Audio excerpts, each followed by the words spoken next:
நாம் இன்னைக்கு காலையில் எழுந்திருக்கிறோம் அப்படின்னு கேட்டா நம்முடைய கணக்குல இன்னைக்கு இந்த தேதி 2ஆம் தேதி 6 மணிக்கு 2024 அப்படிங்கிற அந்த 6வது மாதம் 2024 இத்தனை மணிக்கு எழுந்திருக்க வேண்டும் என்ற அட்டவணை அவன் கையில் இருக்குது.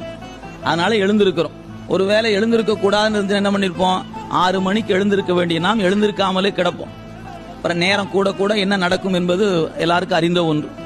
மருத்துவமனைக்கு போகணும், இடையில இங்கேயே போயிருச்சான்னு தெரியல, போகுமான்னு தெரியாது, போன பிறகு போச்சான்னு தெரியாது.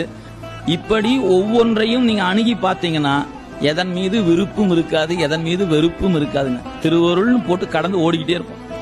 இதெல்லாம் தெரியாததுனாலதான் ஒவ்வொன்றின் மீது பற்றை வைத்து அழுந்தி அழுந்தி அழுந்தி அழுந்தி துன்பப்பட்டுக்கிட்டே கிடக்கும். எங்கெல்லாம் பற்று அழுந்துகிறதோ அங்கெல்லாம் துன்பம் இருக்கிறது. அது மறந்துடவே கூடாது. இறைவன் ஒருவன் மீது பற்று வைத்தா மட்டும்தான் இன்பம். மற்ற எதன் மீது பற்று வைத்தாலும் அதன்